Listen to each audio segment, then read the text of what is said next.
kalinis. Ngayon po ay ang gagawin natin ay mag-strip and wax. So, mag-scrub muna tayo ng floors. And then, magwa-wax tayo later.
So mga kalinis, na floor scrub na namin tong areang to. Ayan.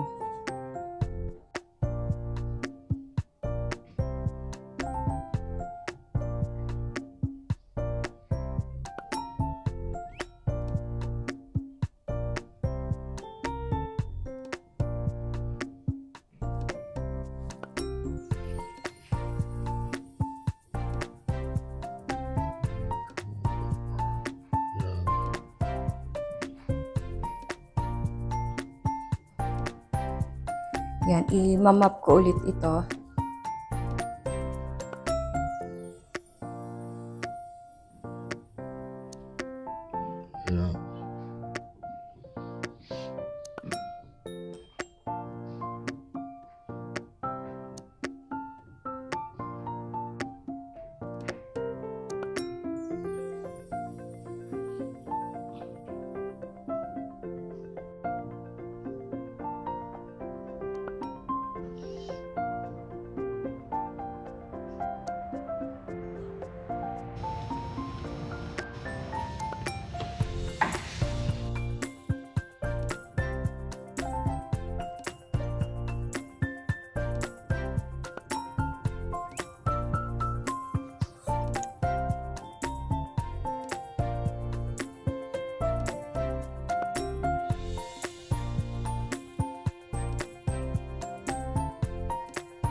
Ito mga 5 oras ko gagawin, pero mga nasa 1,000.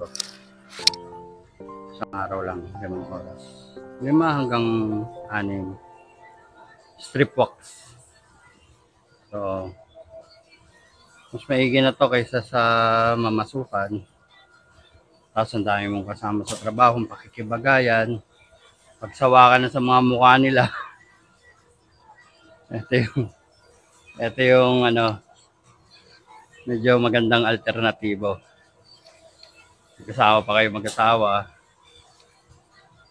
Pwede namin bitawan to, kumain sa labas, tapos balikan. O kaya pwede namin bitawan to, tapos matulog sa bahay, tapos balikan. Diba? Yun lang yung kahalwaan ng ganitong trabaho. Marami dyan ng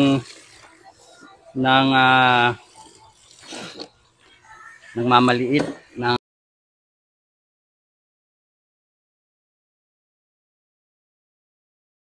ng mamaliit ng janitor. Meron dyan ng maliit kay Rice. Janitor lang daw ang trabaho. Tapos sinasabihan pang paulit-ulit ng damit. Diba? Mga pointless. Si Mark naman sinabihan ng walang pera.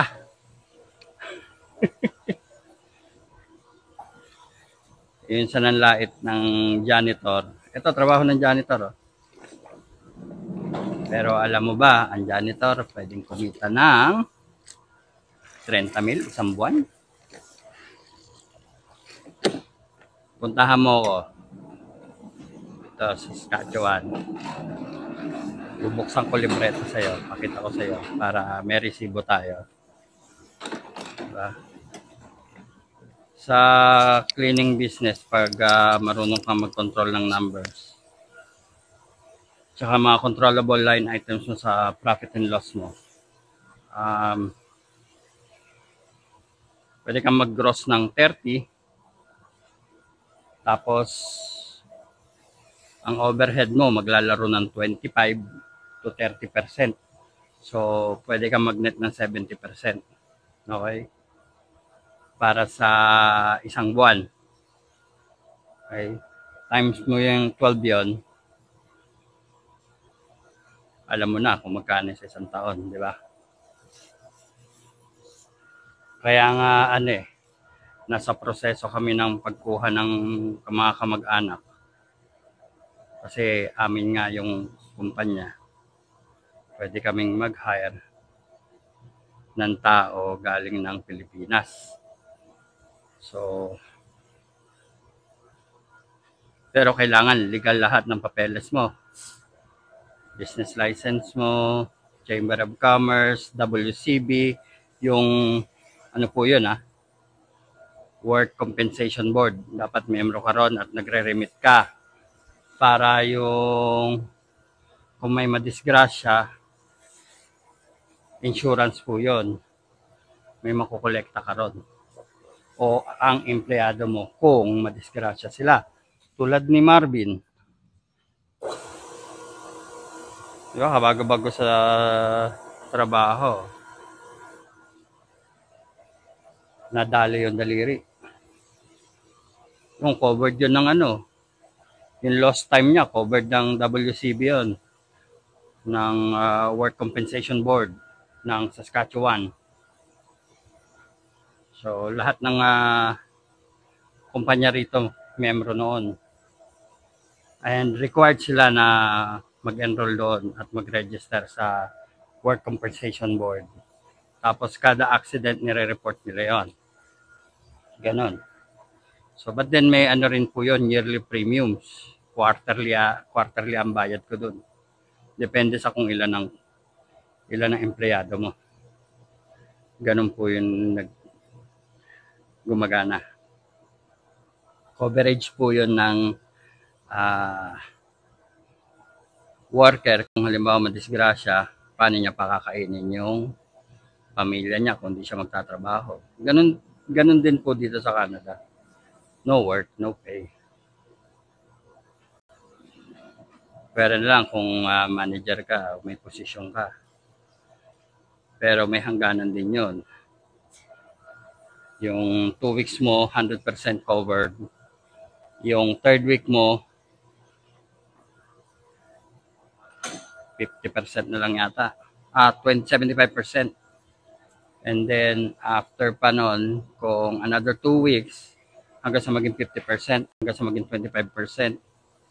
But then, depende pa rin sa medical condition mo kung bakit ka naka-WCB. So, kailangan mapatunayan yun na talaga na-disgrasya ka sa trabaho para full coverage ka for 2 weeks. Sa manager, okay siya. Kasi medyo malaki-laki pag manager ka. Pero pag empleyado ka lang, wala. Mga karito. Kaya kailangan pag-iingat talaga. Sa abroad, wala talaga maghugas ng pet mo kundi sarili mo. Kundi pamilya mo. Mga kaibigan, marami yan. Pero mabibilang mo yan pag tipitan na ng bayag. Subukan ko na yan. Yan, ganyan lang ang cleaning. Tahimik. Walang epal. Diba? Hindi ka naghahabol sa oras. Kung gusto mong penny-penny lang, pwede. Penny-penny. Pag gusto mong mabilisan, tantantining, pwede.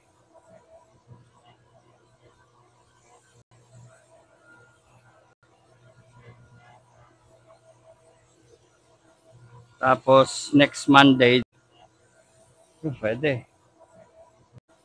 Tapos, next Monday, dito pa rin kami, next Monday, magka-carpet cleaning naman kami. Mga nasa yun? Mga nasa 500 yun, net. Ano lang din yun, oras lang din yun, 3 oras lang yun. Next Monday. Imbes na day off namin, in-schedule na namin na carpet cleaning. Para doon lang kami nakafocus sa carpet cleaning sa buong maghapon. Sa araw na yon, hindi pala sa buong maghapon kasi 3 oras lang yun.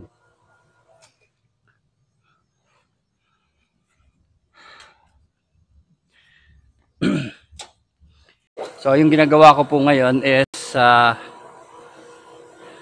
ini-scrub ko yung floor para matanggal yung lumang wax. Pero hindi ko siya i-deep scrub, no? Hilamos lang ang ginagawa ko kasi maganda yung pagka initial wax ko rito, yung strip and wax namin 3 years ago. Luckily, it hold up. Mga 3 coats lang to eh.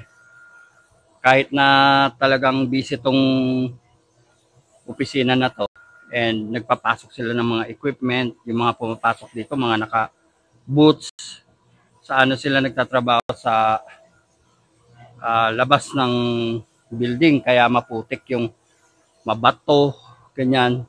So talagang abuse yung flooring dito. So maganda yung pagka-wax namin dito last 3 years ago when we initially took over the custodian ng build ng cleaning dito. So etong account na to, ROI na kami rito, mga 10 baliktad na to. Yung ROI namin dito. So kung ano yung kinikita namin dito, puro lang extra. So yun, binubulsa na namin yung kinikita rito, tinatabi.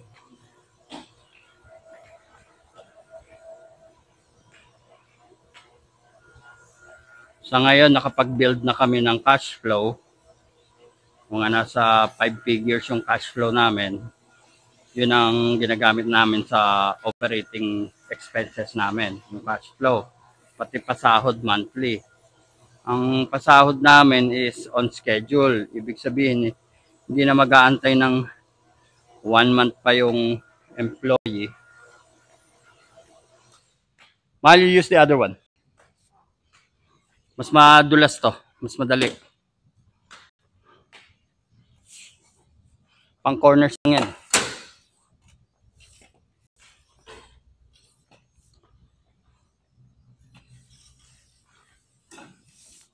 Ayan, no?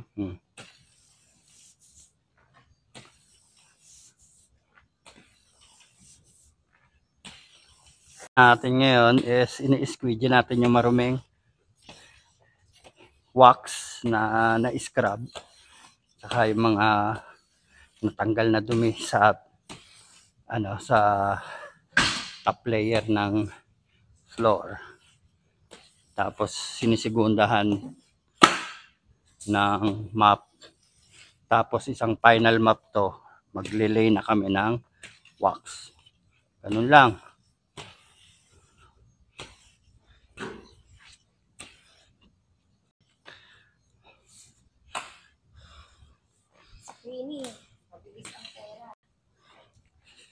Depende kung mabilis din silang kumilos. Pero may pera sa cleaning. Pero hindi madali ang cleaning at hindi para sa lahat.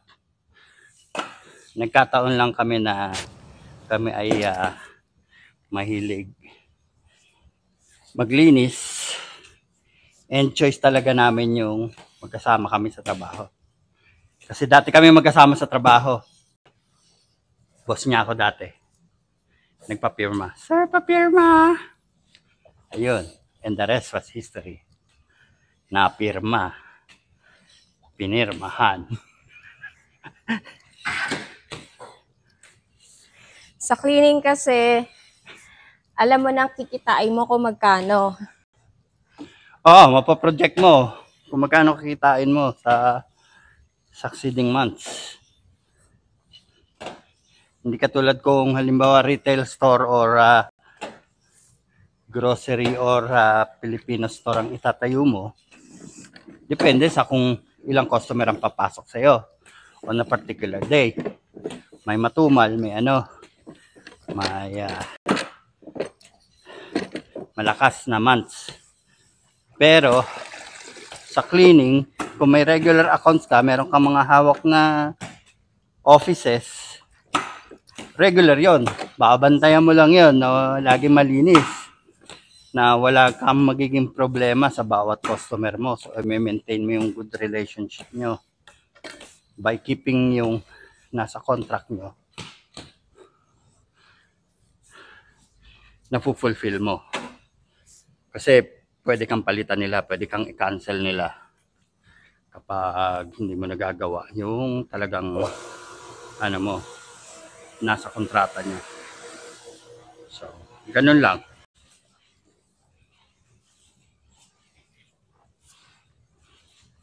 Yan, kita nyo po itong spot na to. Medyo bababara natin itong spot na to.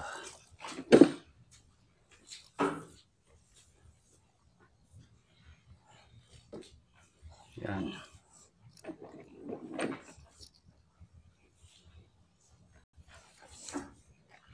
Last na room na po ito. After nito, isang maliit na washroom na lang and then that's it.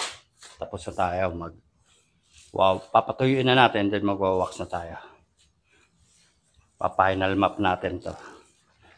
Para matanggal yung mga ribaba. Okay, start na po ulit tayo na mag-scrub. Yan po.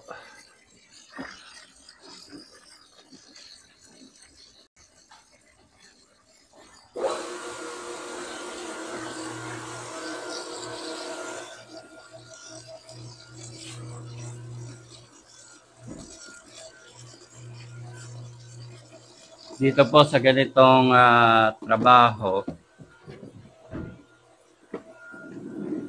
hindi na po kayo namamasukan. Per kontrata po ang usapan dito. Tulad nito, ito kami nakakontrata rito na every week and lilinisin namin siya once a week. Ang linis dito is flooring. Tapos basura washroom lang. Yung mga tables, punas-punas lang yan. Pero gaya nga ng masyadong maalikabok itong pisina na to. Kaya hindi masyadong mabusisi. Kasi kung nalinis nyo tapos naalikabukan, alam nila na tabi kasi nito warehouse nila eh. So alam nila na dahil sa maalikabok talaga yung pisina nila.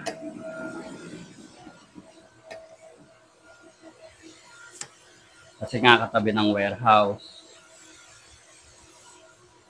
So hindi sila masela na, oh, hindi na punasan yung mesa ko, oh, hindi nalilinis yung ganito. Kasi may mga alikabok, hindi. So, hindi masyadong sensitive. Hindi katulad ng, may mga opisina dyan na kahit kapirasong bagay, irereklamo. Pero, kung tutuusin ng mga Canadian, may mga clean freak, yung talagang ayaw sa germs. Totoo. Kala ko kaartehan lang yun, nung bata ako. May mga, ganun bang tao? Pero hindi, totoo pala. Puno ng, sanitary wipes yung basurahan niya lagi.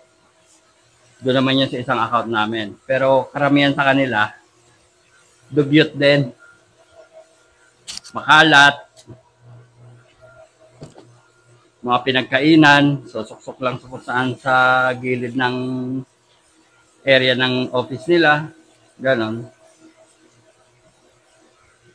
Parang Pilipino rin. May makikita kang ubod na linis at may makikita kang dugyot din. So,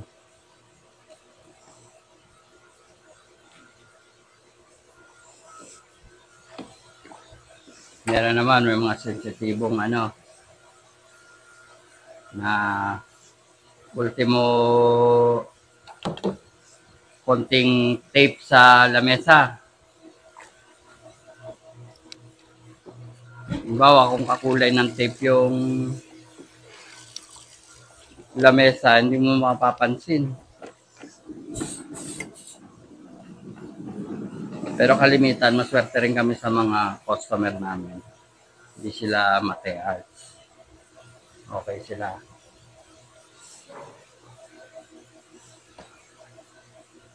Kasi nga, unang impression pa lang, unang linggo pa lang, unang buwan na linis namin, we try to get their trust doon sa work na pagkatiwalaan kami doon sa lugar nila, sa opisina nila, and then ma-impress namin sila doon sa way of cleaning namin. Kapag meron silang dating cleaner, i-compare ka nila doon. Kapag nagustuhan ka nila, sasabihin nila, oh, you're way, way better than the previous cleaner, blah, blah, blah, blah, blah, blah. Siyempre, Pilipino ka, binubuladas ka, di buladas mo rin sila. Oh, wow, thank you. That will make us motivated, di ba? Mga bentahang salita na yon pagka ganun ang usapan nyo. Hanggang sa ma-build mo na yung trust ng customer sa'yo na kahit na nakatalikod siya, confident siya na ginagawa niyo yung trabaho niyo na napag-usapan sa kontrata. So, kapag nakagawa ka na nun ng relationship sa customer mo, yan, tatagal ka na yan. Tulad dito, 3 taon na kami. Tapos casual na casual lang pag nakikita kami, pag bumibisita rito, oh, how's everything, blah, blah, blah. Tapos every month, meron kaming evaluation form na pinifill upan nila. Para well documented yung monthly performance. So, kung meron man magsabi na, oy, ka-cancel. Kasi meron yan, ganyan eh. Yung nagtatrabaho doon, may kakilalang naglilinis. Gusto nilang sulutin yung paglilinis ng opisina. Sasabihin, last nyo ng buwan to para maglinis dito, etc., etc. So, yung evaluation form na yon, it will say na what happened. Kung lagi kayong nakaka-10 sa kanila or 9, maganda yung mga review nyo, kailangan ma-validate nila yung sinasabi nila na bakit nila ito terminate yung contract nyo. Ganon. So, kaya importante may evaluation din para ma-justify yung gusto nilang mangyari.